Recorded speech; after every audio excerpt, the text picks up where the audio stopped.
अन्य सभापति जी, पश्चिम एशिया में चल रहे युद्ध और उससे बनी परिस्थितियों से हम सभी परिचित हैं।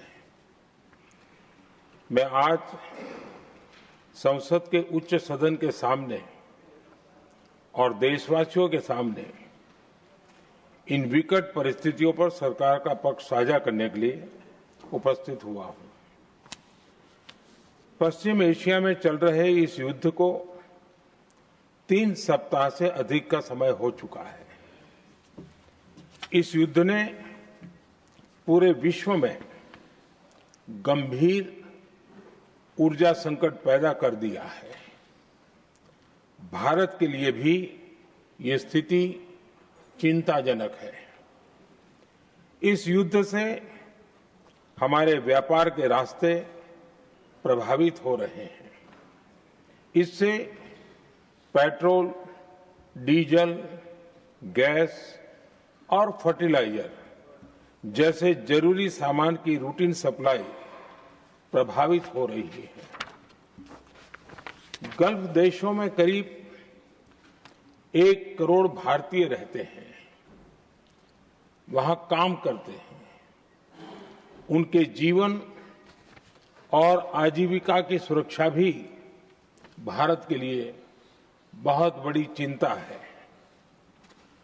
होर्मुज स्ट्रेट में दुनिया के अनेक जहाज फंसे हैं। उनमें बहुत बड़ी संख्या में भारतीय क्रू मेंबर्स हैं। ये भी भारत के लिए एक बड़ी चिंता का विषय है।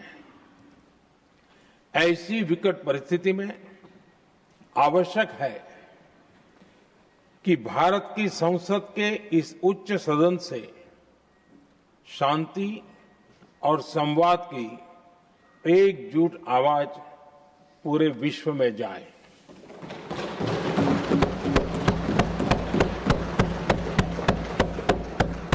सभापति जी, युद्ध की शुरुआत के बाद से मैंने पश्चिम एशिया के ज्यादातर देशों के राष्ट्राध्यक्षों के साथ 2 राउंड फोन पर बात की है।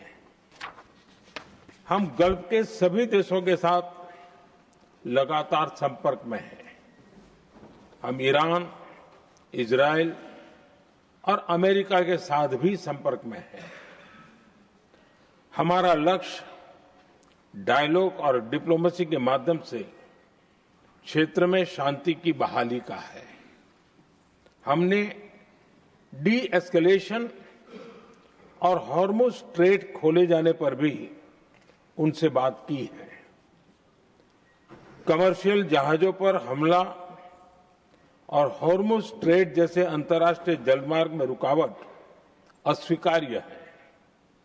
भारत ने नागरिकों पर, सिविल इंफ्रास्ट्रक्चर पर, एनर्जी और ट्रांसपोर्ट से जुड़े इंफ्रास्ट्रक्चर पर हमलों का विरोध किया है। भारत डिप्लोमेसी के जरिए युद्ध के इस माहौल में भी भारतीय जहाजों के सुरक्षित आवागमन के लिए सतत प्रयास कर रहा है। भारत ने इस समस्या के समाधान के लिए संवाद का ही रास्ता सुझाया है। इस युद्ध में किसी के भी जीवन पर संकट मानवता के हित में नहीं है। इसलिए भारत का सतत प्रयास सभी पक्षों को जल्द से जल्द शांतिपूर्ण समाधान के लिए प्रोत्साहित करने का है। सभापति जी, संकट की स्थिति में देश विदेश में भारतीयों की सुरक्षा हमारी बहुत बड़ी प्राथमिकता है। युद्ध शुरू होने के बाद से लेकर अब तक 3,75,000 से अधिक भारतीय सुरक्षित भारत लौट चुके हैं।